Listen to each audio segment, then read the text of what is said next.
Dear participants, I'd like to now open the ATENA Forum 2026.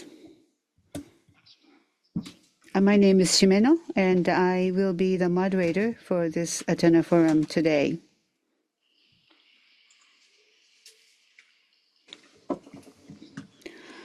Today, we have participants in person and also joining online. As for the program and the presentation materials, for those of you who are in this hall, we have presented to you the hard copies.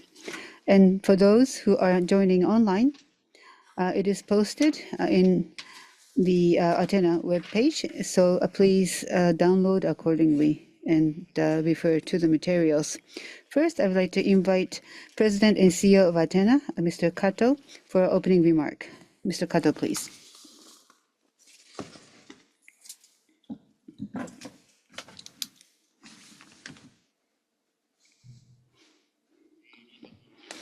Good afternoon. I am Kato from ATENA, or Atomic Energy Association, and I would like to say a few words to open this forum. ATENA was established to lead the safety enhancement initiatives in our industry, and we were established in July of 2018, and it has been 7.5 years since we began our activities. We hold an open forum every year around this time of the year, and this marks our 8th ATENA Forum.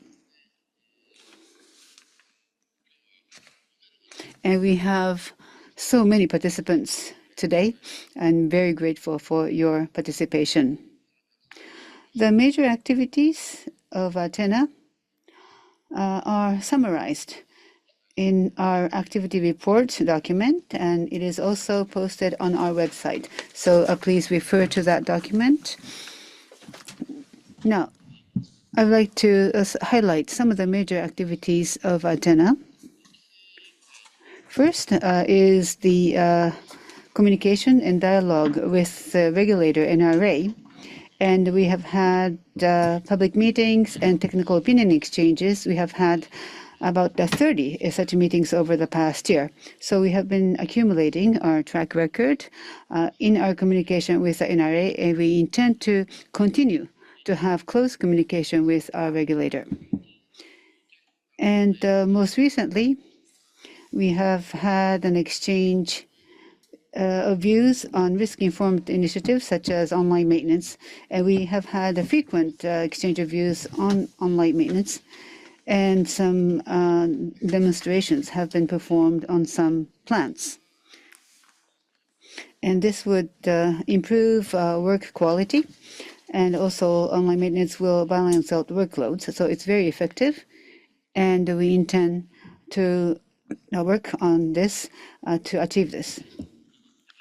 And also, there is much talk about the sustainable use of nuclear power, so new builds as well as replacement of plants would be necessary.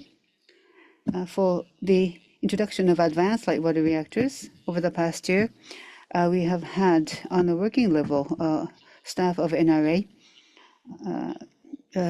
close discussion with the advanced light water reactors. Now, based on the lessons learned from Fukushima Daiichi accident, there have been new regulatory requirements, and the advanced light reactors would also comply with those requirements, but there are some different designs and different technologies. So we are currently discussing some areas that still warrant clarification, where regulatory predictability is not yet fully established. And we have been making good communication with the NRA on this. Now, I'd like to also talk about ATENA's organizational structure. Now, last November, we have a newly established Administration Committee for Decommissioning and started its activities. Now, at ATENA, we have been focusing on the safety enhancement of operating plants, but on the other hand, decommissioning and waste management are also areas where there are many challenges to be addressed. So in order to respond appropriately, we formed this committee so that we will also be able to work in that area as well. And also in April of this year, and that will be next fiscal year, there is going to be a strengthening of our organization in the area of civil engineering and architecture, and that would include seismic, ground foundation, tsunami, and tornado-related efforts. And there are various challenges and concerns associated with these areas. And also new insights and knowledge will be emerging in these areas. So we need to be addressing these issues on a timely basis. So we will assign a director and more technical staff dedicated to these issues so that we'll be able to strengthen our capabilities there. And another thing that we are doing is, well, we are commissioned to lead the efforts for peaceful and safe use of nuclear power. And we would have to be socially recognized as an organization. And starting April, we have decided to transition to a general incorporated association status as of April. And along with that, we also intend to expand our membership base to broaden our coverage in the entire industry. Now, the theme for this year's ATENA Forum is enhancing collaboration among relevant organizations toward sustainable use of nuclear power. It's actually a rather lengthy theme, but that is what we're going to focus on today. Now, in Japan, the 7th Strategic Energy Plan has been outlined, and it has stated that the nuclear power will be maximized in its utilization. So with AI and data center, there's going to be an increase in the electricity demand in Japan. And it is mandatory that for these purposes, a stable power source is necessary, and nuclear power is effective and very much able to meet the needs of such demands. So there is a great amount of attention towards the use of nuclear power in Japan. Furthermore, if you look at it from a different perspective, there is a demographic transition in Japan. The population is declining, and in the industry, it is necessary to secure talented personnel, and it's an urgent challenge. And there are some new technologies, new insights being gained in the society, and it is necessary that we appropriately and timely address these new knowledge on a timely basis. So the different organizations should not only be active independently, but there is a need for collaboration and coordination among these different entities. And that is one of the reasons why we are now focusing on collaboration among relevant organizations towards the sustainable use of nuclear power. So in order to achieve this collaboration, there's something I would like to talk about. So the basic assumption for strengthening the collaboration among the relevant organization is ensuring trust among the organizations. So in that sense, in January, we found that there was an inappropriate conduct involving Chubu Electric on how they have established the seismic ground motion. And that was something that could undermine the trust. So there's a third-party committee trying to identify the cause, but we are not waiting for the results to come out. We also are working on our own to address this issue. For example, for the process of establishing design-basis seismic ground motion, we have tried to clarify how utilities are doing this, and also how the design process is being verified, and looking for any room for further improvement. And for other areas, we are going to consider actively some other measures. And after the third-party committee conclusions are out, then we will come up with measures for improvement so that we will be able to regain our trust and to further enhance the trust.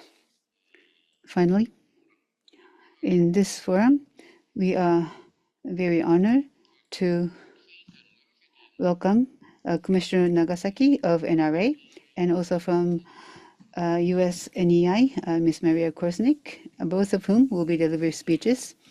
And both of you will be participating in the panel discussion. And we look forward to your active participation. And also in the panel discussion, as a moderator, we have Professor Saito from the University of Tokyo Graduate School. And also from the same graduate school, Professor Abe would also be a member of the panel. So we look forward to a good discussion. So although our time today is rather limited, I sincerely hope that this event will serve as an opportunity to further strengthen the industry's efforts to elevate nuclear safety to a new level and strengthen the collaboration within the industry. Thank you. And I'm looking forward to the day. Thank you.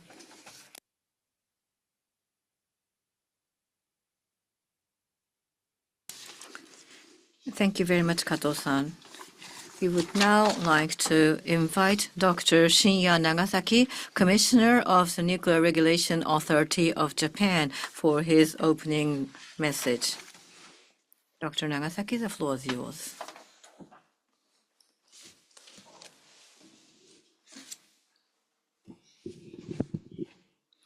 Good afternoon, ladies and gentlemen. This is Shinya Nagasaki from the NRA. It is an honor to be invited to speak here at the ATENA Forum. Regrettably, I must first address this incident. At the beginning of this year, it came to light that there was misconduct at Chubu Electric Power Company related to the formulation of the design basis earthquake ground motion presented for the review of Hamaoka Nuclear Power Station against the new regulatory standards. The design basis earthquake ground motion, and specifically the process of formulating one, is of highest priority in the review, in view of ensuring seismic resistance of facilities. It is therefore truly regrettable that such irregularity was committed, and we view this case as extremely serious. It not only greatly undermined trust between the regulator and the particular licensee, but more broadly and significantly affects all licensees. The NRA will address this case in a rigorous manner through the ordered reports from Chubu Electric Power, and will monitor efforts within the industry very closely and intently. Now, this year's theme for the forum is strengthening cooperation among relevant organizations for the sustainable use of nuclear energy. My comments here will reflect the fact that public confidence in nuclear energy has been greatly shaken due to the recent misconduct. Last year, for the first time in 3 years, an in-person exchange meeting between ATENA and the NRA took place. I made a statement there about trust between ATENA and NRA, specifically the importance of communication. I'd like to take this opportunity to reiterate that message. ATENA's priority for fiscal 2025 is building trust with regulatory authorities, specifically continual and active exchange of opinions with regulatory authorities. Seneca, the philosopher of the ancient Roman Empire, said, "If you wish to be loved, you must love." This applies to trust, too. Fundamentally, whether it is between organizations or between individuals, if one does not trust the other first, the other will not trust either. And this applies to the relationship between ATENA and NRA, too. ATENA and the NRA need to trust each other, and both parties must appreciate the necessity of consistent and continual communication to establish trust. With this mutual understanding now in place, sustaining it is essential.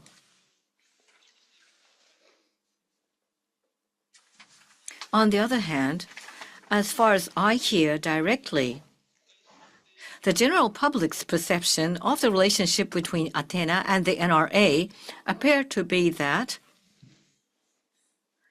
the two are adversaries, the ruler and the ruled, or opponents in a game where the referee is on one team.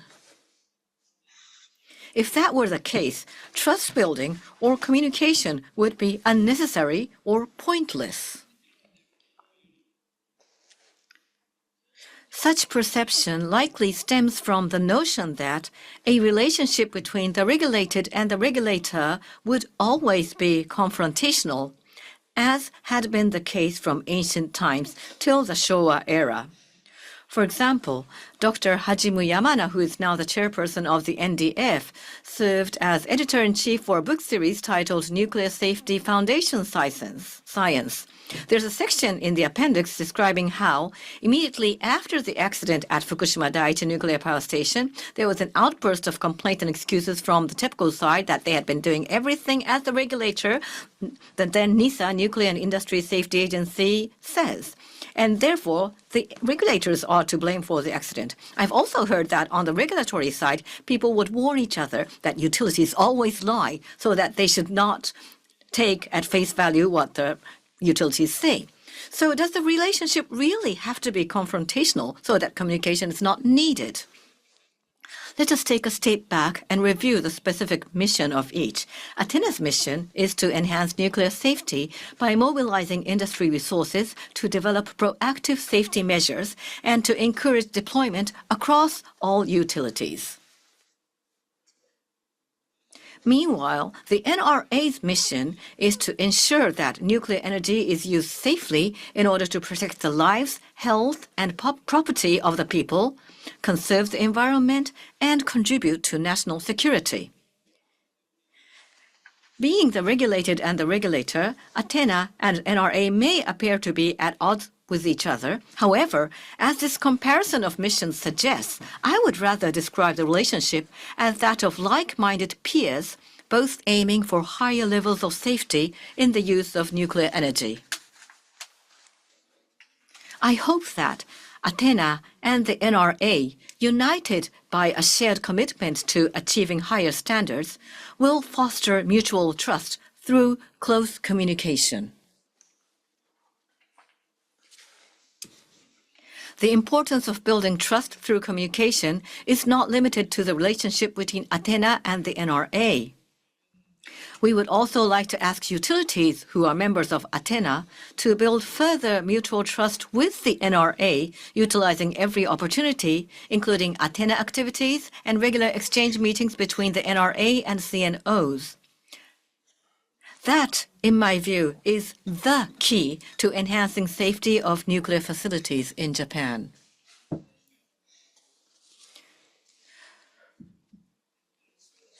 At last year's forum, Commissioner Sugiyama referred to the NRA's goals for the third medium term. They call for the NRA to promote necessary study and development of regulations to adapt to new regulatory needs driven by new technology, etc., based on factors such as the status of operators' initiatives and the latest domestic and international knowledge. Advances in technology have led to new regulatory needs, such as for innovative light water reactors, or what the NRA calls replacement reactors. For the NRA to appropriately address such needs, we believe that cooperation and close communication with relevant organizations, such as ATENA, are indispensable. As you are all aware, we have ongoing exchanges and discussions with relevant organizations. At this important juncture, I am honored to be invited to join a panel discussion on the theme of strengthening cooperation among relevant organizations for the sustainable use of nuclear power. I intend to contribute my observations based on my 1.5-year experience as an NRA commissioner and my experience at McMaster University before that. Let me conclude by wishing today's forum, including the panel discussion, to be productive and useful for all of you. Thank you very much for your kind attention.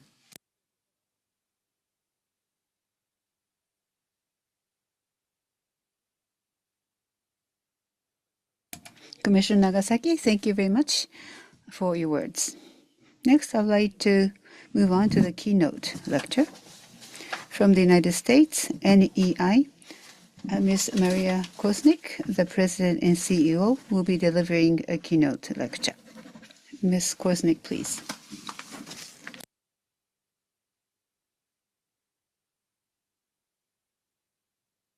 Well, thank you very much, and good afternoon, everyone. It's a real pleasure to be here in Tokyo as such a very important moment for both the American and Japanese nuclear industries. Last year, Japan committed to make maximum use of nuclear power, and already we're seeing that vision take shape. Across this country, 15 reactors now have already been restarted. In fact, with Kashiwazaki Karawa Unit 6 just coming back online this week, and another 3 have received initial permissions to restart. We applaud the efforts of all of our Japanese colleagues who have worked so very hard to bring us to this moment. And we're so excited to welcome the Japanese Prime Minister to Washington just next month. It's really very inspiring to see new generations of leaders working together to champion nuclear power. And that's why I'd like to speak with you today about us working together. In particular, I'd like to share some insight in terms of how the U.S. nuclear industry has tapped into the power of collaboration with industry experts and policymakers, with tech executives and Wall Street titans, union leaders, and universities. And especially now, when working together is more important than ever. In fact, just imagine what's possible when we bring together our expertise. And just imagine what's possible when we share new ideas and resources. And imagine what's possible when we work together in pursuit of a shared mission. Collaboration is a powerful tool. So first, let me share what we're seeing in the U.S. nuclear industry today, and then let's consider how collaboration can help us achieve even more tomorrow. In the U.S. and Japan, electricity demand is growing fast, and it's driven by artificial intelligence, electrification, and advanced manufacturing.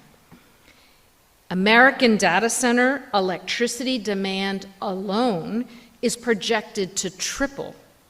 And in Japan, experts had long projected electricity demand would decline.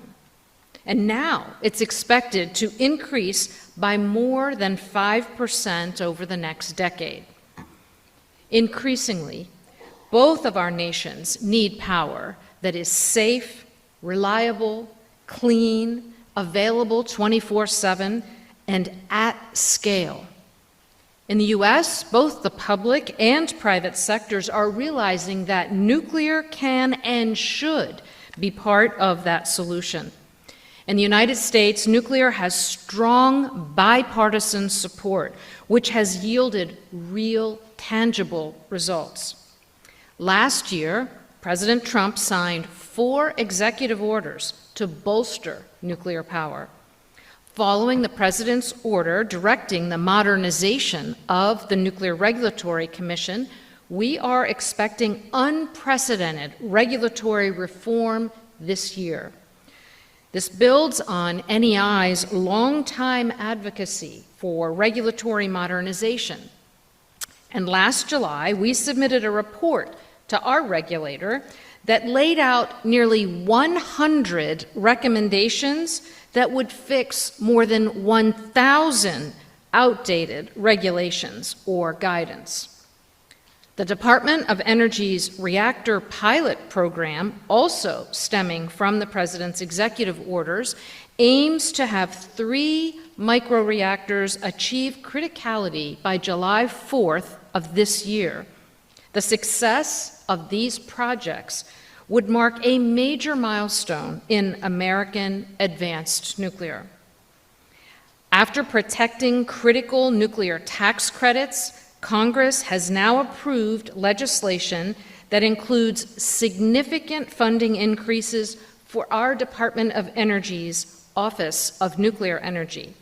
About $100 million more than our last fiscal year, and an additional $3 billion for TerraPower and X-Energy's ongoing advanced nuclear reactor demonstration projects.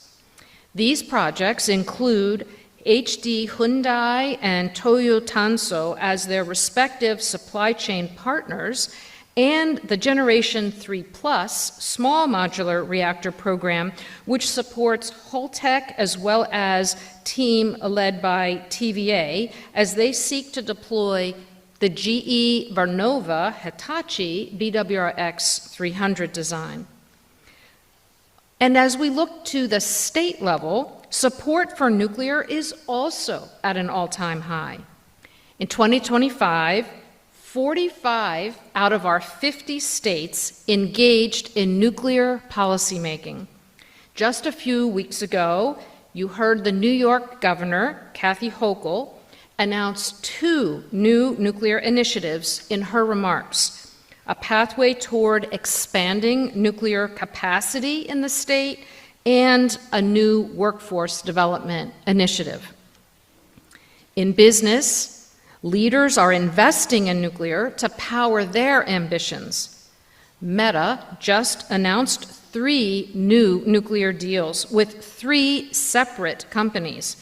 With these announcements, we've reached more than 40 gigawatts of electricity in the pipeline from tech companies alone.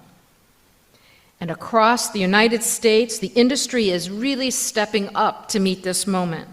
According to a survey that we recently did, more than 95% of the U.S. fleet expects to extend their operations to 80 years. And further, plant owners are expecting to perform power uprates on 73% of the current fleet. And there are now plans for 3 plant restarts, including Holtec's Palisades plant, which we expect to see restart in the next few months.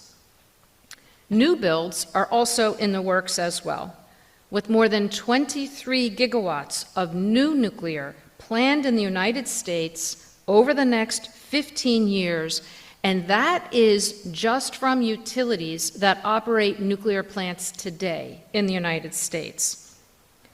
All of this marks a very significant progress for us in the United States.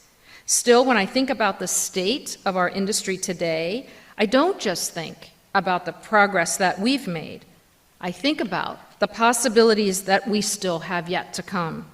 And there's so much more that we can achieve by working together. Over the years, the Nuclear Energy Institute has built a very strong foundation of collaboration within our industry. We have teams dedicated to nearly all aspects of nuclear, from technical experts and lawyers to communicators and community stakeholders to government relations professionals and supply chain experts.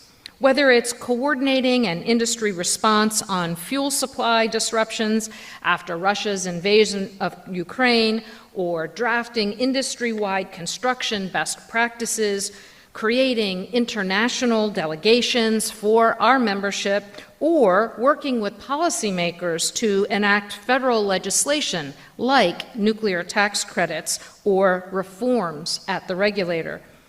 NEI is able to collaborate across the industry to meet the moment.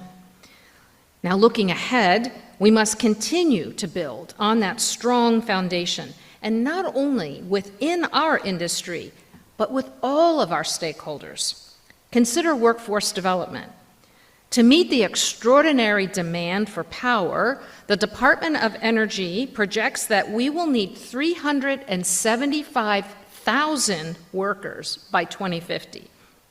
In other words, as we pursue the new builds today, we also must grow the workforce for tomorrow with an expansion of nuclear and STEM education in schools, universities, and apprenticeship programs. And we've seen firsthand in the United States that collaboration with universities, with lawmakers, with unions, it's essential to expanding the pipeline of qualified workers. We've also joined forces with a consortium of universities and recently launched the Nuclear Energy Academic Roadmap, which aims to enhance career awareness, support pipeline development, identify financial resources, and optimize academic programs at the K through 12 and vocational and technical schools and university levels. We're collaborating with labor unions to expand workforce initiatives, innovate in training, and grow apprenticeship programs in the skilled labor fields where demand is the greatest. And we're already seeing some promising growth in the construction trades that our industry relies on to build new plants. Just 2 years ago, the North America's building trade unions saw the greatest growth in apprenticeship programs since the 1950s. Their pre-apprenticeship programs have also grown by 40% just in the last 3 years. We've also found new opportunities for collaboration when it comes to nuclear financing. Last year, we inked an unprecedented number of agreements with nearly $3 billion in private investment for nuclear startups. We found opportunities to collaborate internationally as well, seeing foreign investment from South Korea, the UAE, and the multi-billion-dollar nuclear agreement that was signed by our own president and the Japanese Prime Minister back in October. We're excited to see details as specific projects are unveiled, which we expect to include significant supply chain and project delivery participation from the Japanese industry. But we've already seen exciting partnerships between the U.S. and Japanese entities, including investment from several Japanese companies in NuScale Power. We welcome further opportunities for collaboration with the financial community. And of course, we welcome further opportunities for collaboration with you and our Japanese colleagues. We come from different nations, and we have different perspectives to offer. And still, we are united by a common goal for a safe, reliable, clean energy future. And I look forward to finding new ways to work together in the year ahead. And I'm looking forward to a very great discussion today with the incredible group of leaders that you have gathered on stage today. Thank you very much.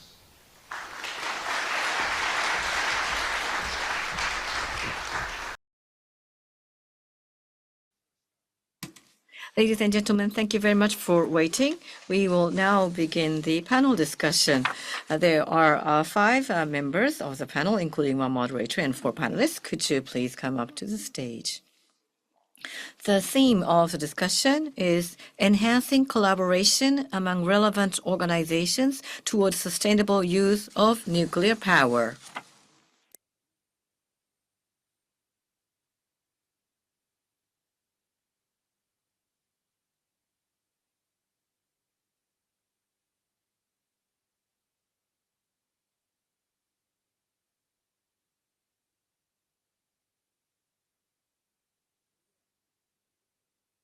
Yes, please take your seats. Thank you. Let me introduce the members of the panel. First, the moderator is Professor Takumi Saito from Tokyo University. And then for the panelists, we have Professor Hiroaki Abe, also from the University of Tokyo. And then from NEI, Ms. Maria Korsnick, President and CEO. And we have Commissioner Shinya Nagasaki from the NRA. And from ATENA, Mr. Junichi Matsumoto, who is the director.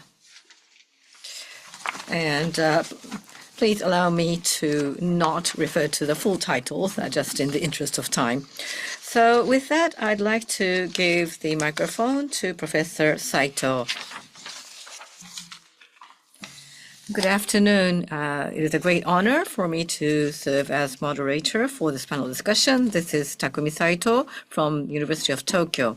So as you just heard, the theme is exactly the same as the whole of the forum, enhancing collaboration among relevant organizations towards sustainable use of nuclear power. We have about an hour with this panel, and I am very happy to have the distinguished members join me here. So first and foremost, I'd like to ask for a brief presentation from Mr. Matsumoto of ATENA, and then we would also like to invite Professor Abe to present some viewpoints before we go into a discussion. So first, Mr. Matsumoto, please. Good afternoon, ladies and gentlemen. This is Junichi Matsumoto. I am the director of ATENA. And so, as you just heard, we are to discuss enhancing collaboration among relevant organizations towards sustainable use of nuclear power. I'd like to use this opportunity to share with you some observations that I have. So currently, if you think about Japan and the development and its growth, the stable supply of energy, particularly electricity, is essential, and it goes without saying. And there's more demand to come, including that for data centers. We need to address that. However, just simply adding capacity isn't really the answer. We will need to make sure that that added capacity is sustainable and reliable. And we also need to make sure that that capacity is compatible with climate and environmental considerations. And one solution to that challenge is sustainable use of nuclear energy. But that is easier said than done.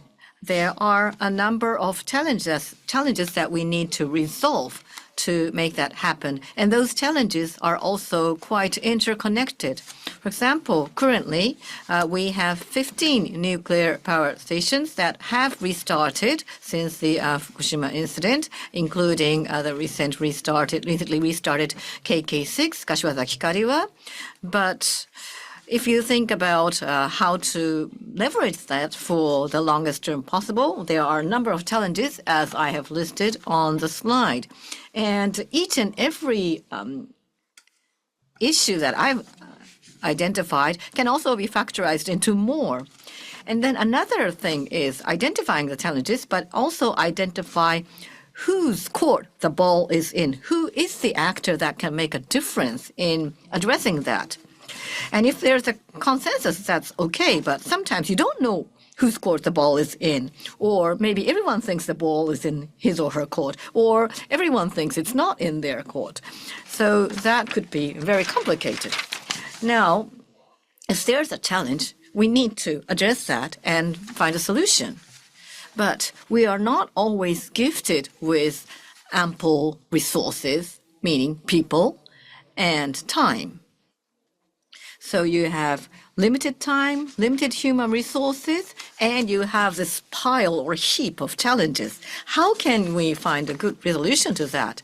It means that all the parties, actors at the ball is in the courts, or may have the ball in the court, need to have a shared understanding and consensus that they will address the issue in a logical, efficient, and effective way, meaning prioritize and resource would be concentrated into key areas and not address the issues in a haphazard way, but use a more universally applicable process. And for the medium and long term, build on the examples and experience and develop a pool of leaders who have strong problem-solving skills. And the actors that are relevant, like people here who are representing the related agencies and organizations, need to build that common shared understanding through communication. So collaboration is necessary. That should be built through communication. But what frequently happens is we have this discussion on these themes, and then all the organization says, yes, it's important, and they just agree that it's important. We don't want to end there. To make it really meaningful, you need to discuss the what and hows in depth. So in that sense, I'd like to pose two questions. First is on the what's. Which areas should we collaborate on? How would we discuss those? And it's about consensus building of the process. So I said earlier that we'll need to prioritize the challenges so that we can address those issues in a logical, effective, and efficient way so that we can spend resources where it's most critical and it matters. But then when you say important or critical, each organization may have a different idea. And therefore, we need to agree how to identify what is important or material. And maybe if we can agree that we use probabilistic risk assessment, if we can agree on that, then we can make sure that there's no rework in the discussion process or consensus building process and be logical, effective, and efficient. And using standards and codes could also be very helpful in realizing what's logical, efficient, and effective. Because I believe standards and codes are really an essence of collective wisdom domestically and internationally, and the process of establishing those standards and codes are rigorously managed, so we shouldn't waste all that effort. The second issue I'd like to pose or raise is the how part. How exactly would all those organizations collaborate? And I've referred to it as a common platform. I'm not saying conference or working group or task force. To facilitate the collaboration among different organizations, it shouldn't be just a place where people come together. It should be a process where there's advanced agreement and consensus about the objectives and the definitions, etc. So it should be a carefully designed and agreed process.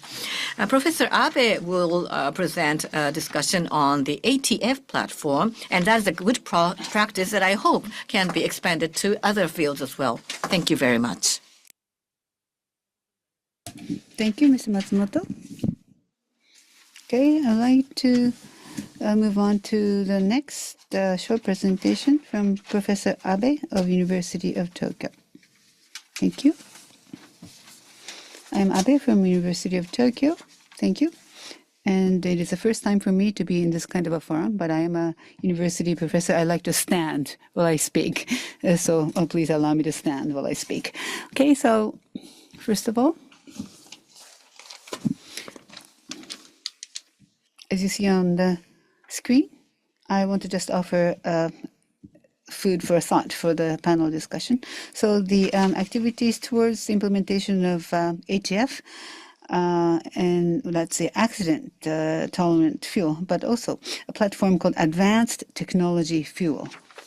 Okay, so ATF, accident tolerant fuel, you're very familiar with that.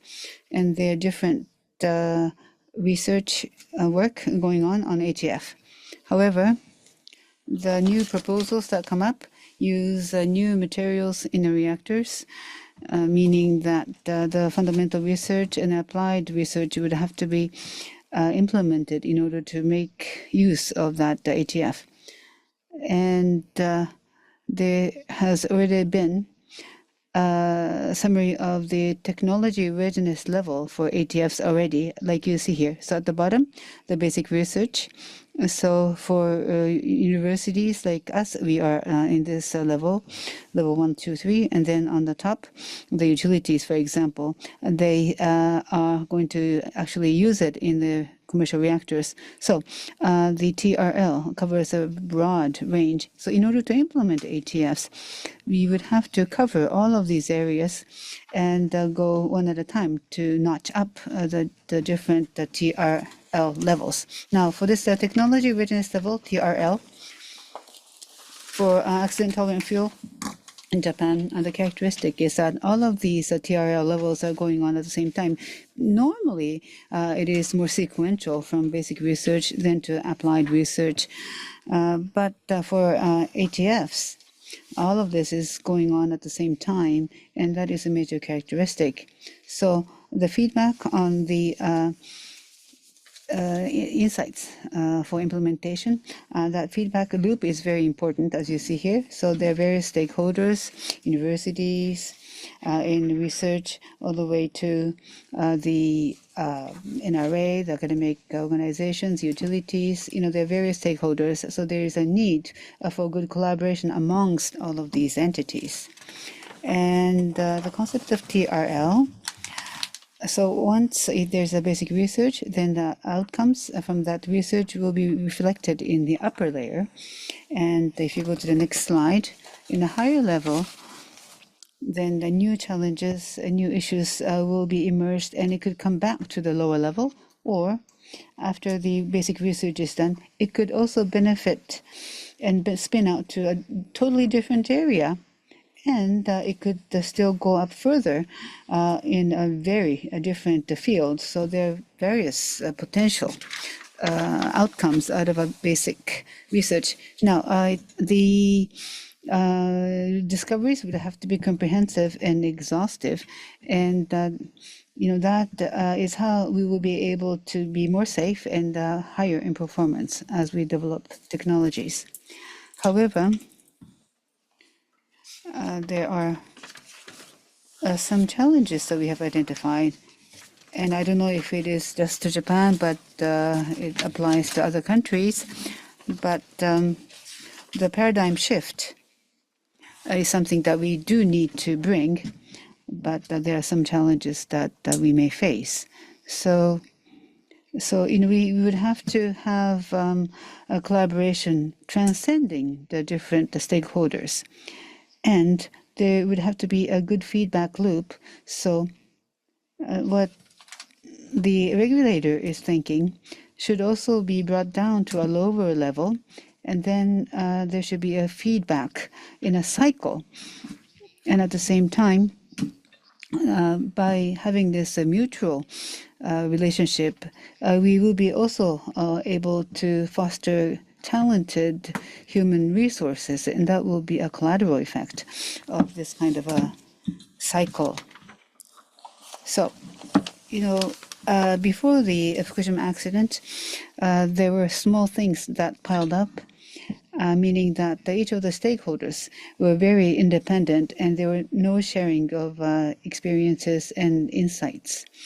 But we did experience the accident, and it is not just a negative heritage, but we should also take this positively so that we can move forward. And that will lead to a paradigm shift in Japan. So ATF is actually going to be a great example of such paradigm shift.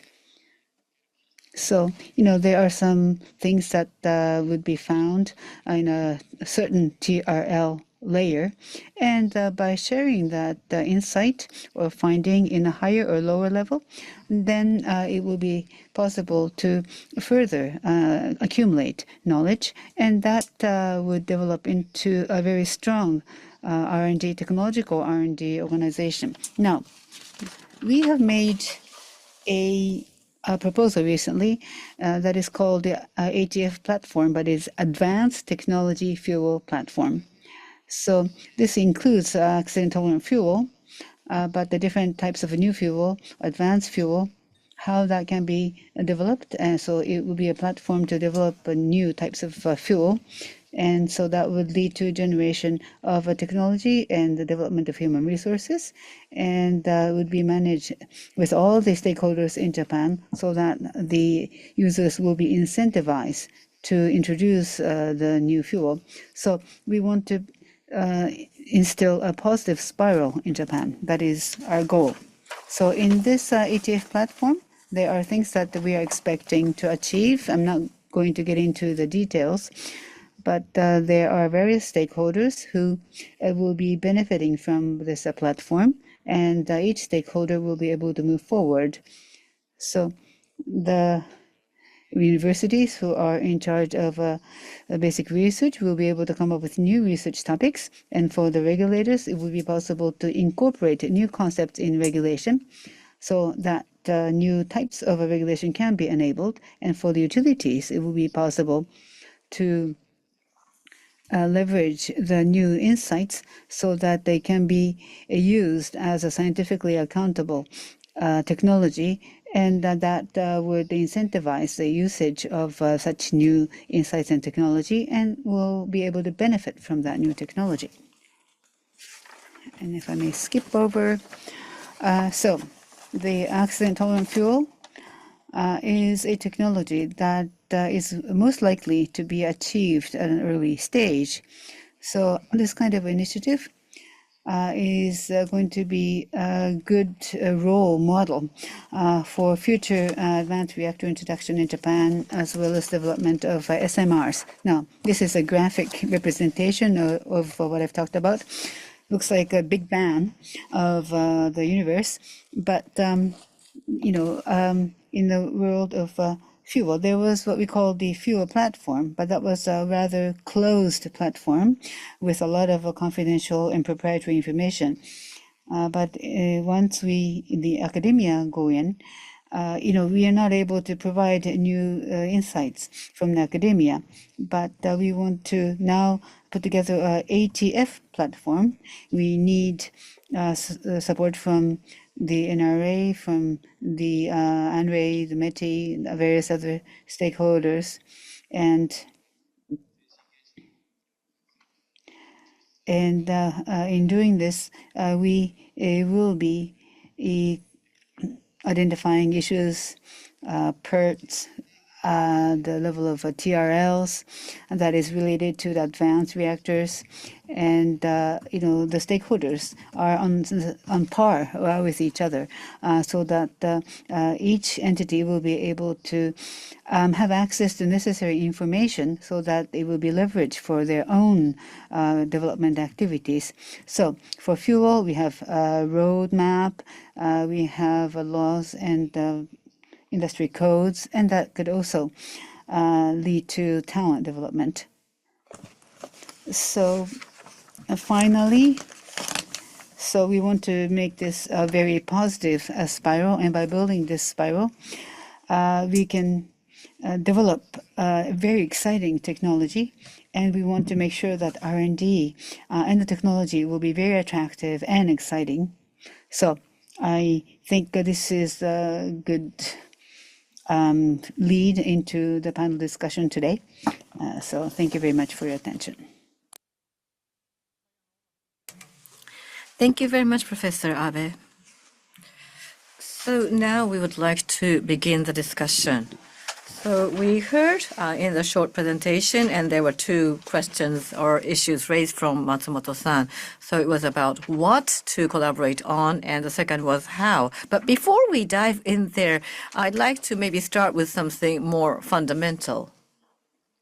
So at the beginning, from Mr. Kato of ATENA, we heard about the relationship and collaboration between ATENA and NRA and the exchange meetings. And then Commissioner Nagasaki also emphasized the importance of communication.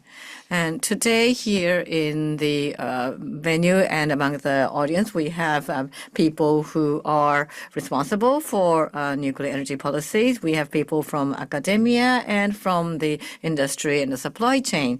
And so in various parts of the industry, people do understand the need of collaboration, and no one would probably argue against it. But at the same time, if you look at the current relationship, I'm sure people would, a lot of people at least, would agree that there are some issues or room for improvement. And that's really about a typical alignment issue. There are so many players, they are aware of the need to work together, but somehow they are not able to do that. There's probably some mismatch with regard to the objectives or the approaches. So I'd like to spend some time with the panelists on that particular aspect. So where we are, what is the challenge that we are actually facing, or what does collaboration mean for an organization? I'd like to start there. So, and I haven't really planned this, so I'd like to maybe first ask Matsumoto-san. Thank you very much. As Professor Saito just said, no one would probably say no to the need to communication and collaboration. And as we heard from the commissioner the beginning, that's really true. But what I feel is that maybe what you think in the mind is one thing, and the awareness is one thing, but what you actually do is another. So we heard from the commissioner that there's this conception about the ruled and the ruler, and the regulated and the regulator, and that kind of a framing hasn't changed over decades. And it's, means that, the regulated feel compelled to listen and be reactive and just be subservient. And then another part is the approach or the means. So you might want to address this issue, but then there would be review meetings or exchange meetings with your regulators, and you have to go through this formal process. And it's a little, and I used to be in the utility side, so it's a little intimidating to maybe challenge something. Thank you very much. I'd like to actually, don't leave you there, but why would you want to collaborate? I mean, you would want to collaborate to realize some objective. What do you want to achieve? Okay, obviously, we want to operate our nuclear power stations in a safe manner. So maintaining and enhancing safety is of prime importance to us. And in doing so, we are the operator of the facility, and we are working with the plant suppliers and the constructors and contractors. We are actually the one who, the owner placing orders, and we need to manage those supply chain suppliers. And so how can we really integrate all that and manage all that? Right, so this is about the objective is safely and sustainably using nuclear energy and how to collaborate. So I'd like to ask the same question of Dr. Nagasaki. For NRA, why would NRA want collaboration, and where do you think the challenges are? Thank you very much. So from the NRA point of view, collaboration, collaboration could be for several objectives, but one is about sharing the latest information, insights, and also about having a shared understanding of the objectives or the goals. I mean, understanding where you're trying to go and having a shared idea about that. That's really based on collaboration or working together.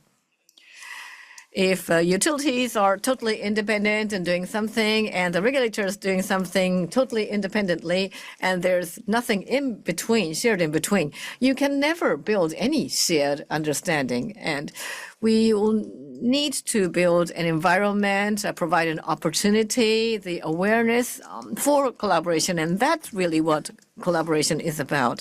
So what is the challenge now? As Matsumoto-san referred to, and I also referred to in my speech, I mean, on the utility side and maybe on our side too. So many people try to place us as adversaries. And it was actually a university student who asked us. And, there was this college student who had been observing the meetings between regulator and licensees. And that's what he thought. And so we probably need to think about why that is the case. Why does it appear like that to members of the general public?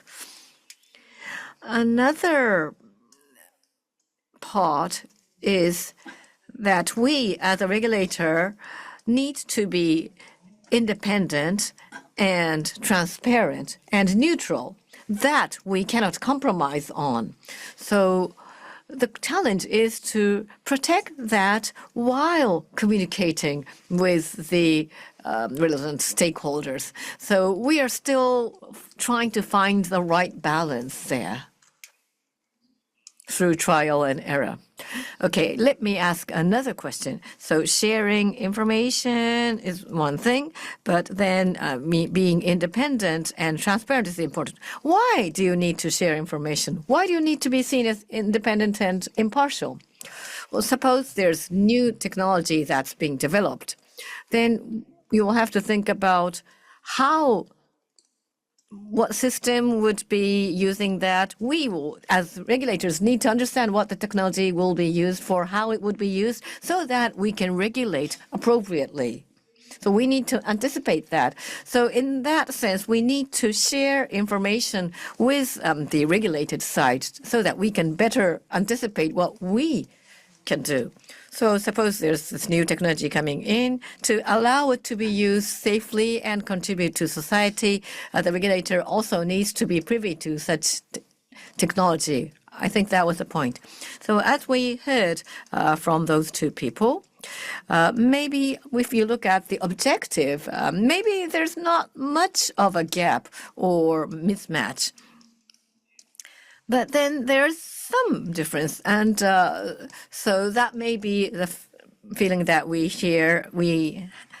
feel from the audience. So I have a question to Ms. Korsnick here. So in the United States, how the stakeholders collaborate and alignment, was there a time where there was misalignment? And if the answer is yes, how did you actually manage that and address that? Thank you for your question. The question is, was there ever misalignment from stakeholders in the United States? And of course, I would answer yes to that. As I look back, maybe over the history for nuclear, there were times where nuclear did not have as much support as we see today. And that creates a clash of ideas and a clash of focus. And I, think back into the 1970s, the 1980s, I think there was maybe a lot of back and forth. But ultimately, the collaboration, I think it's through working together, through talking together, as you mentioned in some of your other panels, building trust together. That ultimately you forge a new way. And if I would look at the industry today, you're mentioning the regulator and the industry, I would say, it's a healthy dynamic, one where you have to maybe earn that trust every day. And you earn that trust with the way that you solve problems, the way that you interact, and I think it's something that you can't take for granted. Thank you. So there was some kind of a misalignment, and then you did work to build that trust, and that's where you stand right now. I think that's what we heard. Now, Professor Abe, so you talked about the ATF platform. I think one of the objectives is to make the alignment, and then I think that is one success case. Now, in research, there's misalignment in needs and seeds, as well as a misalignment in the basic research and application. How do you overcome these issues? Okay, thank you for that question. So, this advanced technology fuel platform, I was modeling it against a fuel roadmap that was put together by Professor Sakimura of University of Tokyo, and also the high burnup fuel development process. And in that development process, many stakeholders were involved. All the stakeholders were involved and developed it as a national project. And I was observing that firsthand, and that was a great learning for me. So I asked Dr. Sekimura how you can gather and convince all of these stakeholders. And what he said was, just talk to them. That's what he said. So it's okay how diverge the opinions may be. Just listen to them, and then you will be able to converge them eventually. And that is something that I learned greatly from. So in this ATF platform, I am doing the similar thing. Now, at the JAEA, Mr. Kaji is here. So the people in JAEA, led by Kaji-san, we collaborated with them. So I give great credit to JAEA in that sense. So I said, this is what I want to do. And I communicated that to JAEA and tried to be on the same page with them. And once they understand, then each entity will start to convince other relevant people so that they will join in the effort. And when we do that, we talk to them very thoroughly, telling them about the principles so that they will be completely convinced. So it took more than 1 year from the conception of this ATF platform until its fruition. So the NRA, METI, the universities, professors, research institutions. I talked to many people, many entities, and the main credit goes to JAEA, but we were able to increase the number of participants, stakeholders, one by one. And we also have material vendors here because the bottleneck in the fuel fabrication is in the material manufacturers. Durable products disappeared, went away. So, we have no function of making cladding in Japan. We in order for vendors to make cladding, then they want to understand that there is market value in doing this. So whether there is market value, so I asked them, maybe you can join the platform so that you will be able to see whether there is value in entering this market. So fuel is a very limited scope area, and it's a very narrow scope. But actually, we have more than 100 participants into this platform, and all of these people now on the same page, sharing the same mindset. And we now have different subtasks. And then we are now in the process of identifying issues and challenges associated with what we want to do. So that's where we are. And so first thing is dialogue, as Commissioner Nagasaki mentioned, and as Mr. Matsumoto mentioned, and as Mr. Kato mentioned. So dialogue comes first, to communicate with passion what you want to achieve and share that mutually. So I'm sort of getting embarrassed talking about this, but it looks like, or it feels like, the eve before the major restoration. But, we want to increase our peers, the comrades, who want to achieve the same objective. Okay, thank you, Professor Abe. Yes, sharing the vision, sharing the objective, that is very incremental.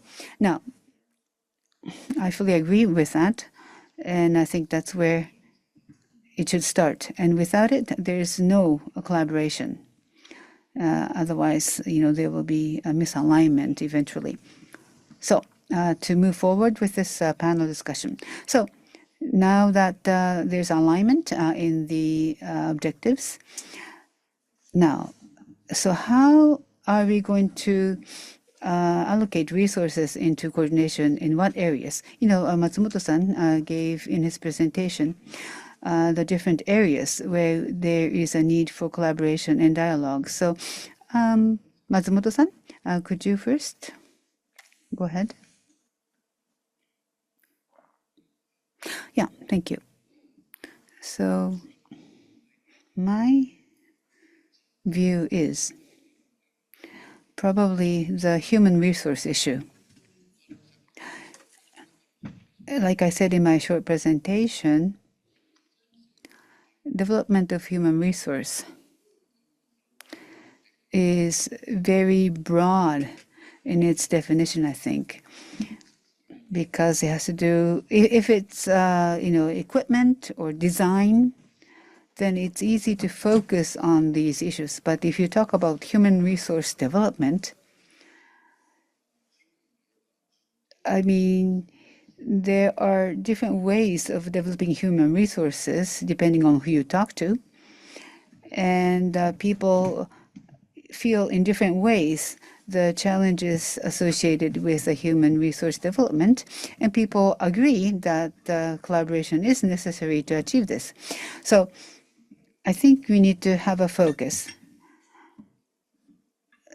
So we need to have a focus on which areas we need to develop the human resources.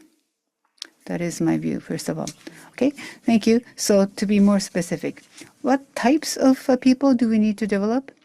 Well, in this nuclear industry, we need to develop people who are engaged in nuclear industry.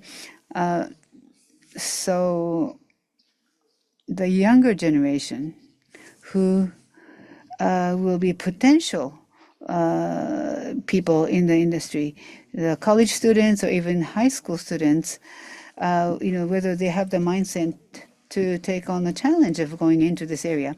And there are people who are already in the nuclear power plants or who are in the design or construction work. Already they feel that there's lack of human resources, and so we need to increase the number of people working in this industry. So there are different phases. So if human resource development can mean different things, and the very seasoned employees will be decreasing in number. So the middle management people, there's the seasoned people who have the expertise and skills, that would also have to be transmitted to the next generation. So that's another topic. So it really does have a very broad meaning, and the issues are also very broad. Thank you very much. I have the same question to Commissioner Nagasaki. So in NRA, I think human resource development is going to be very important for you as a regulator. So can you comment about the human resource development and collaboration? Yes, thank you. As you mentioned, so for NRA, yes, human resource is a major issue for us, and it is one of our goals of NRA. And as was mentioned by Mr. Matsumoto just now, it's quite similar. So at the NRA, we are trying to develop our human resources, but it's really limited to nuclear field. But I don't think we should be doing that. That's my view. That is, it should be broad, like the STEM broadly, because in Japan there's a decreasing number of children, meaning that there will be less people who will be working in, or studying the STEM area. And the medical department's faculties, they are full, but the remaining faculties are really competing over some people like rocket engineering and AI. And the younger generation in the European and the US companies, they are going into businesses, not in the engineering businesses, because of the higher pay in the businesses. And that is leading to a decline in the technological levels. Now, in the U.S., they have been receiving various exchange students from overseas. So, Iran is able to sell drones. In Iran, there are many young engineers who have been working on drones. So, I think we need to have a broader perspective in developing human resources. So I think it's important to actually broaden our horizon when we think about human resources development, because obviously you want people to be in NRA, and those people, for example, need to understand not just rockets, but also need to understand chemistry, geology, or the various dynamics associated with the bedrocks, etc. You need people of different disciplines, a wide variety of disciplines. So it's not really about just the nuclear industry and the nuclear discipline. Maybe you want to actually think broader. Thank you very much.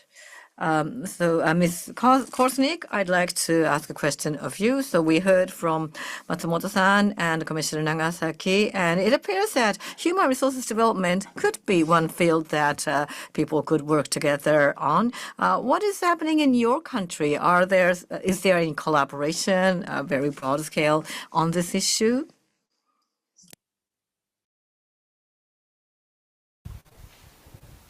Yes, thank you for your question. Honestly, I'd like to bring maybe the whole conversation up a level. And what I mean by that is we're talking as though we're individual countries. What is Japan doing and what is the US doing? And I would just really challenge us maybe to think nuclear is a global conversation. So not only is the US interested to build and Canada is interested to build, all of Europe is interested to build, and this Indo-Pacific area is interested to build. And so I really look to us as a strong team working together, because we are both very nuclear competent. We've built before, we have good designs, we have industries that function well. It's really not about just what's happening in Japan. That's a much smaller piece of a much bigger picture. And I feel like what we should do and be thinking about is how can we collaborate together for a much bigger play, and that is working together to keep each other apprised as things are quickly changing, because they are quickly changing. This is not the nuclear industry of 30 years ago. This is a new nuclear industry.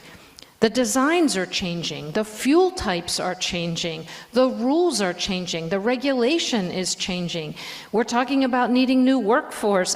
There's so much that needs to come together. We have to collaborate in order that together we can learn quickly and learn from each other and bring clean, nuclear, reliable power to the world. And I would really like us to think in this broader way, that when we think of it that way, we're thinking we need to collaborate amongst financial institutions, right? Think about the World Bank, think about the Asia Development Bank. They recently changed their view of nuclear. That's a huge win. And that doesn't happen because one country thinks about it.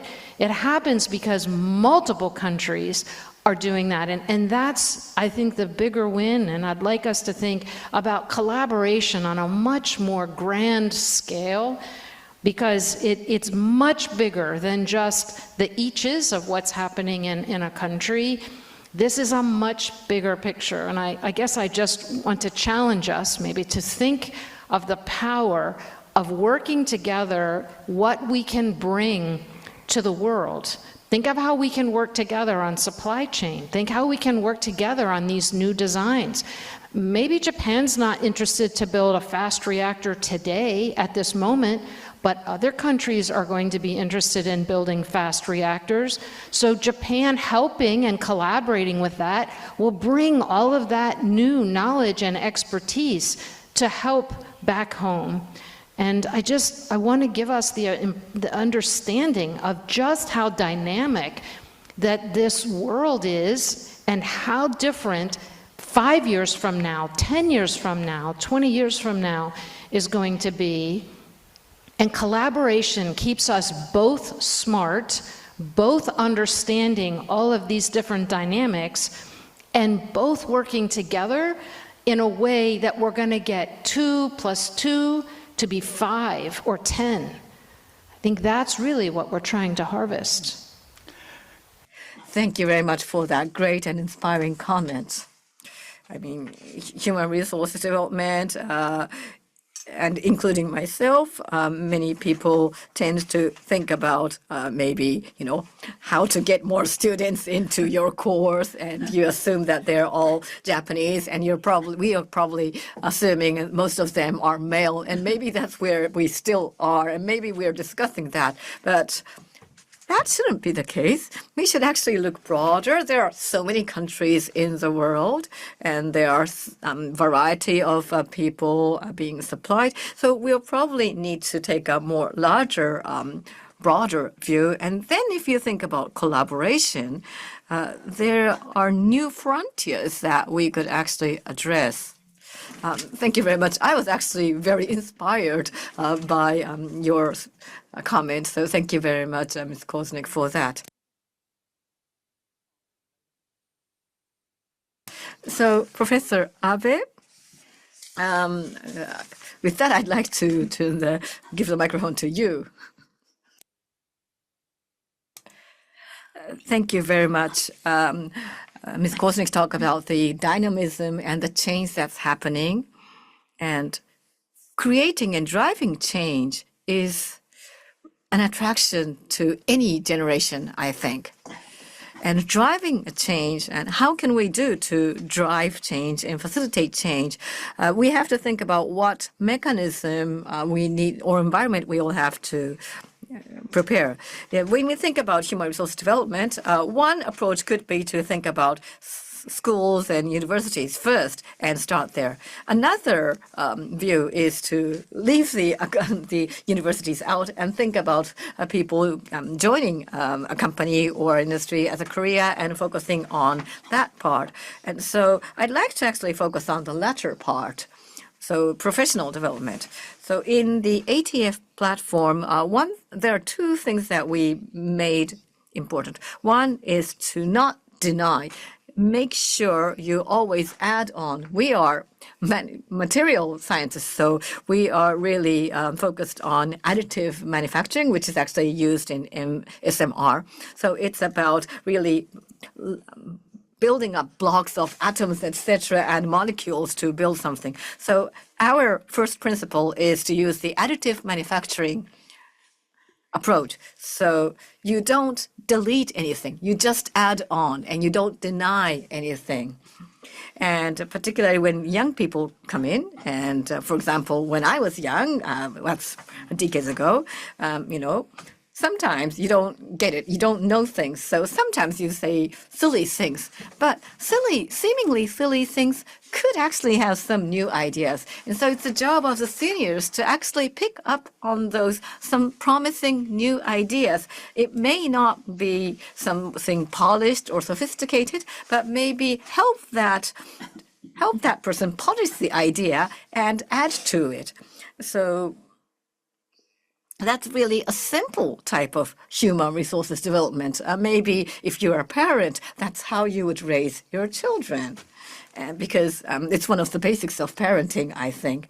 So when, people grow up, children grow up, it's very important for that child to feel acknowledged and praised and understood. And many people think that you actually develop more and learn more when people actually accept you and appreciate what you're doing. And so, again, we need to attract people into the nuclear field. And another thing is to retain the people who do come into that field. So in the ATF platform, we try to make sure that there's not too much burden on a single person, because when that happens, there could be burnout and that person could leave. So we don't do that. So make sure that each person just exerting a little bit of extra power could lead to something big, and not depending too much on too many people. Maybe I'm just talking idealistically, and Kaji-san could actually counter saying, well, you're relying too much on me. But it's really about trying to create the right environment and mechanism to allow for people to work and enjoy being that. Maybe there are people who come from the outside world, maybe mechanical engineers or electrical engineers, but those people become nuclear professionals and experts. That is what we would like to realize, and that would be energy for the next generation. So then new ideas will be coming in, and then we can change based on the new ideas. So that's the basic concept that we have. That's our basic principle, philosophy. Okay, thank you. So human resource development and how we can promote collaboration is what we've been talking about. I wanted to ask another round of questions, but I was not able to manage the time very well, and I had to close. And I want to, we have to close by 5:45. So I just want to move on to the next topic. So, collaboration is necessary not only in human resource development, but in other areas. And nobody denies the need for collaboration. But sometimes we are not able to collaborate well because we don't know how we can properly coordinate and collaborate. So, as was mentioned by Matsumoto-san in his short presentation earlier, you did talk about how we should collaborate. What is missing? What is a shortfall that we are faced with, Matsumoto-san? Yeah. Okay. So in that sense, first of all, in many cases, the people who are involved, we always start with a meeting with all these different stakeholders meeting in one place. So the kickoff, or who should we gather, that's where we first have a problem. And then you start a meeting, a conference. But Professor Abe mentioned that it took a year to put together this ATF platform. But, having a common goal, common understanding would have to be established first. Otherwise, there would be some misalignment. So the kind of a secretariat work is where it takes a lot of work and effort and time. So at the very initial point, there is a difficulty in collaboration. But once you start running, then we are all in the same nuclear industry. So, I think we do share common goals, and I think we do have common things that we want to achieve. So once we start running, I think things will start to roll. But I actually was taken aback by what Ms. Korsnick has just said, because we tend to be very introvert. We tend to be looking inwards in Japan, but in the nuclear industry, it's more global. So yes, so I think that we should have a more global perspective in having a discussion. That's my new insight. Thank you. So, Commissioner Nagasaki, I want to ask the same question to you. So, so how we want to collaborate, that how part from your perspective as a regulator, do you have any ideas? Thank you. Matsumoto-san talked about what I wanted to say. So collaboration, we want to promote collaboration. The entry point having a common understanding about what we want to do, that has to be common across all the stakeholders. So the next generation fuel, for example, if you want to develop a new type of fuel, then maybe it's easier because the topic is more focused. But it could be broader. For example, human resource development, it's much broader in scope. And all four of us had different perspectives. And I had one perspective, and Maria, you had a very global perspective.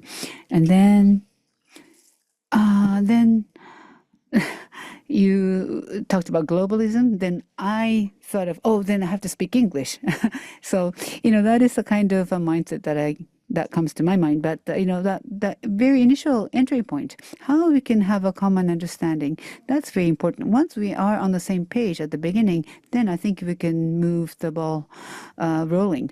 So English is not a big deal, actually, because it's in the age of AI. The language barrier is not a big deal. Everything is translated instantaneously now. And so I do understand that language is not a problem, and the younger people really understand that. So maybe I am of a generation who feel that there is a language barrier, but that the entry point is really the important thing. And also, in NRA or in the commission, when we have our internal discussion, we tend to always think about the transparency, the neutrality, independence. So when we want to have a discussion with the other entities, how can we maintain that independence and transparency? Because before the 2011, we don't want to be captives of the regulation. So, we really have to gain the trust from the people of Japan. Yeah. So thank you very much. So I think how we come to a common understanding at the very beginning. Yeah, that's important. And also, you, as a regulator, talked about transparency and independence. I think the issue is independence, because you have to be an independent entity, but still you have to collaborate, and I do not believe that's impossible. But you do need to think about that. So, Ms. Korsnick, I have a question to you. So in the United States, so if you want to collaborate and promote and facilitate collaboration, is there a mechanism to do that? Is there a way that you have to facilitate collaboration? Well, yes, in fact, it's the whole reason that NEI exists. That's what we do. We bring many parties together, we convene, we create conversation, and that's critical. As again, I look ahead and say, what makes it hard to collaborate is going to be a high volume of change and a speed at which we're probably not accustomed to. As an example, in the United States, our president has declared that we are in an energy emergency. It's one of the reasons that our president signed 4 executive orders on nuclear to really propel and to push the government as well as the industry to make it happen. And so, with that, again, it's a high volume of change. It's going to involve speed. That challenges collaboration, because collaboration, as you've heard through the various panels, it means a lot of communications. It means working together. It means understanding somebody else's perspective. That's harder when you have a high volume, and it's harder when you're working with speed. And again, I'm going to bring us back up, and that's just not happening in the United States. You're going to see this high volume of change, and you're going to see it around the world, and you're going to see the desire for speed, and you're going to see that in many countries. And it's because many of us are focused on making sure that we're very engaged on artificial intelligence. I know our country, we consider that a national security concern. And AI is a very thirsty technology. It wants a lot of electricity. And so that puts a lot of pressure on systems that we have right now. And you're going to need to be able to figure out that change with speed. And the best thing you can do is have a friend. And our friend in the United States is Japan. And this is why we need to ensure that we are working very closely together. It's not for you to learn something and then later on somebody else has the same challenge and they learn it. It's about learning together, and it's about going on this journey together. And again, it's a significant challenge. I have confidence that we can work our way through, but it's not going to be easy.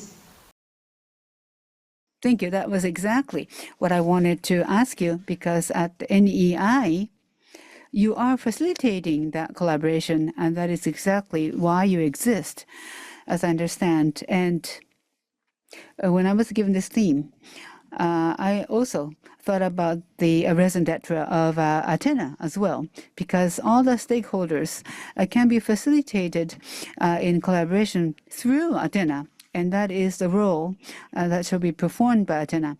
So how collaboration and dialogue should be promoted? I think as ATENA continues to exist, you will continue to ask that question, how we can collaborate. So there are a lot of tools.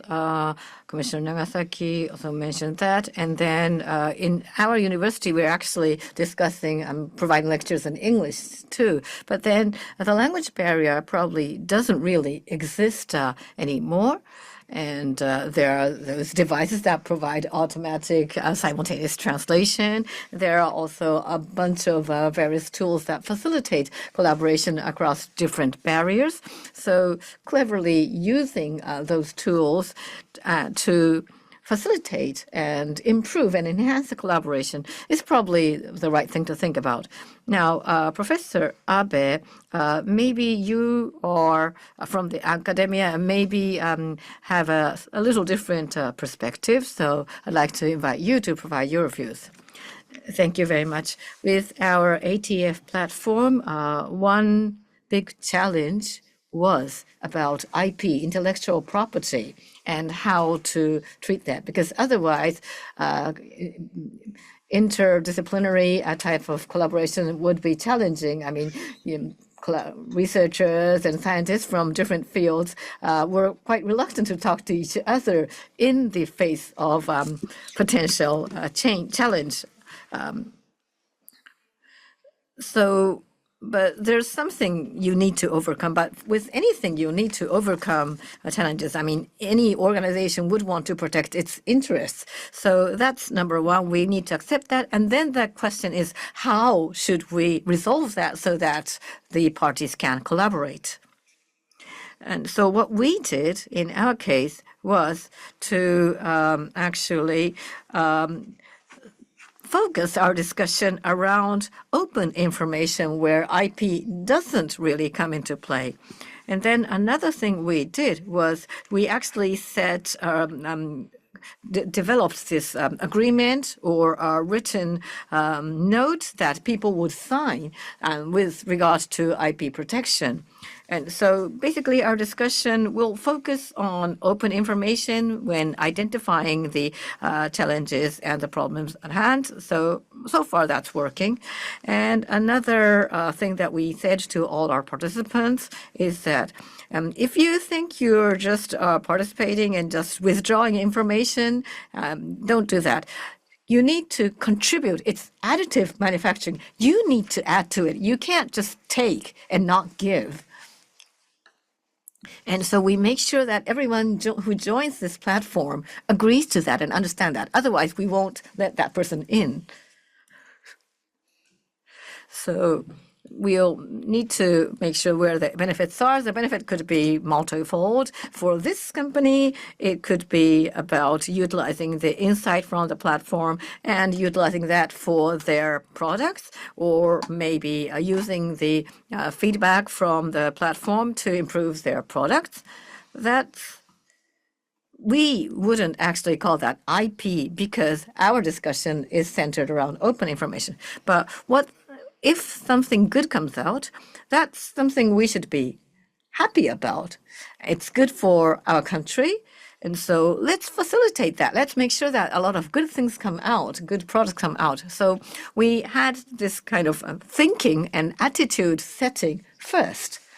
And then to all the participants, we really make sure that they buy into that philosophy or principle. So if you have a clear objective, which is ATF in our case, and to realize that objective, we can think about how exactly we would want to collaborate and how we can collaborate. And then we can set the right parameters and establish an approach that works for that particular community. I think that's the only way you can address these challenges. Thank you very much, Professor Abe. So it starts with your objective, and once you do have a clear shared objective, things would probably naturally, evolve in the right way. So we could actually continue this discussion forever, but we are almost running out of time. So before we close, I'd like to invite Matsumoto-san again to try to maybe wrap up the discussion or summarize the discussion.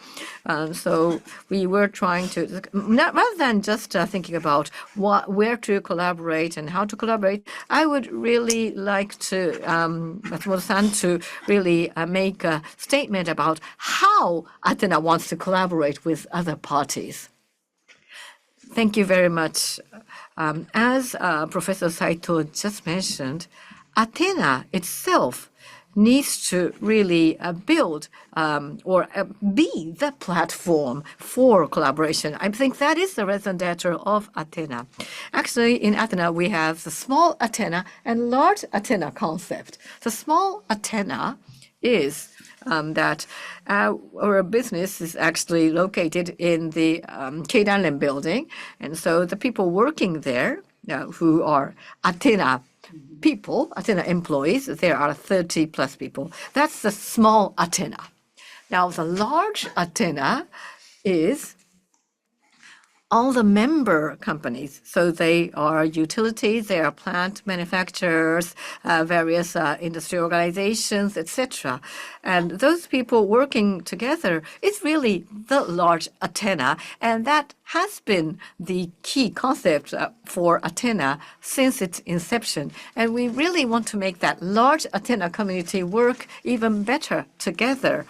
And we would also like to expand that large ATENA community to really expand the coverage or the breadth we have within the greater nuclear community. Our counterparts could be NRA. We are also working with organizations such as NEI, and we would definitely want to keep walking side by side with NEI. Thank you very much, Matsumoto-san. So I'm sure that there will be more opportunities for broader collaboration, not just within Japan, but across borders. And we would also hope there would be better collaboration between the regulator and the regulated. It so happens that we have just come to the scheduled end time of the panel discussion. With this, I'd like to close this panel discussion. Thank you very much, everyone, for being part of it. Professor Saito, thank you very much for moderating all this within the scheduled time. And thank you very much indeed to all the panelists. Let's give them a big round of applause.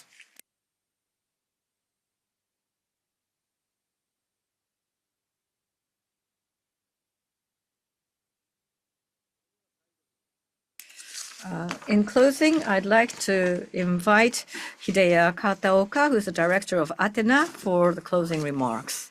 Kataoka-san, the floor is yours now. Good evening. This is Kataoka from ATENA. At the closing of ATENA Forum 2026, let me say a few words.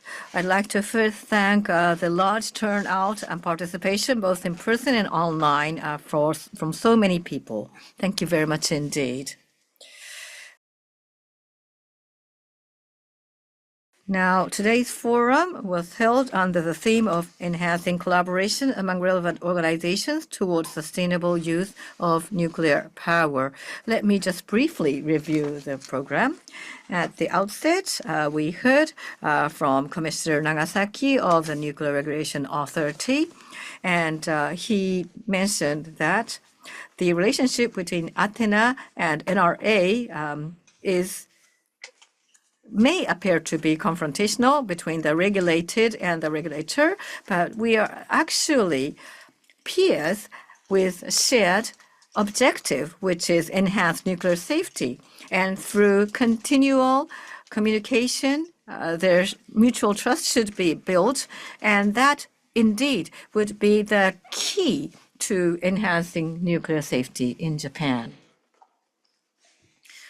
Towards sustainable use of nuclear energy, safety obviously comes first, but that safety should be supported by enhanced communication as well. We also heard from Ms. Maria Korsnick, the President and CEO of NEI.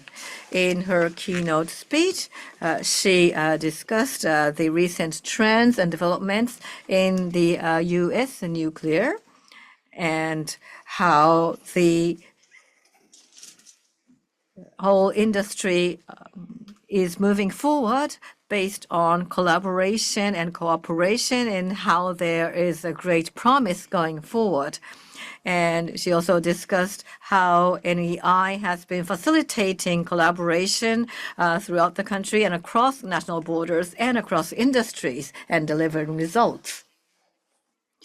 So for NEI, they have presented this common vision of a safe, reliable, clean energy. And we were so inspired by the energy of the NEI efforts and how they are driving nuclear energy use. In the panel discussion, there was a discussion about what type of collaboration, what type of discussion communication would be relevant to enhancing collaboration. And Professor Saito was facilitating very skillfully, extracting interesting views from the panelists. We heard from Professor Abe how he is leading interdisciplinary project called the ATF platform. And that was a good practice or good example of expanded collaboration. We also heard how there should be a shared vision, shared sense of objective that would build the form of collaboration. They also discussed human resource development and how there are global changes going on and how the collaboration should not be just within a small country or industry. And it's very important to think about the big picture because the world is different from how it was like 30 years ago. And so globally is not just something that you would come to mind for when you're just thinking about Japan. So that was a very eye-opening comment that we heard from Ms. Korsnick. So the environment around nuclear shows a lot of challenges, but also promises as well. There are new reactor designs coming in, and therefore there would be new areas that the industry or the committee would need to address. And to address that, the industry and various stakeholders from different backgrounds will need to collaborate and communicate even better going forward. And ATENA, given its mission, is to facilitate collaboration. We will also need to be the right party to make that contribution that we were set out to provide. So we hope that today's discussion provided a lot of food for thought for various stakeholders and lead to specific action or new efforts for collaboration. We would like to once again ask you for your continued support towards ATENA and our efforts. Last but not least, I'd like to thank all of you who took the microphone and came to the stage today as speakers and participants. For Japan to maintain its vitality and prosperity, we would need sustainable use of nuclear energy.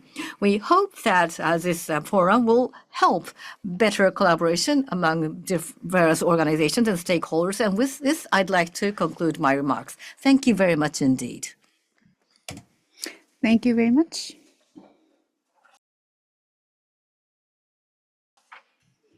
This concludes ATENA Forum 2026. For those of you who participated today, we will be sending you a feedback sheet, and I do hope that you will respond to the survey. So once again, I'd like to thank all of you for participating in ATENA Forum.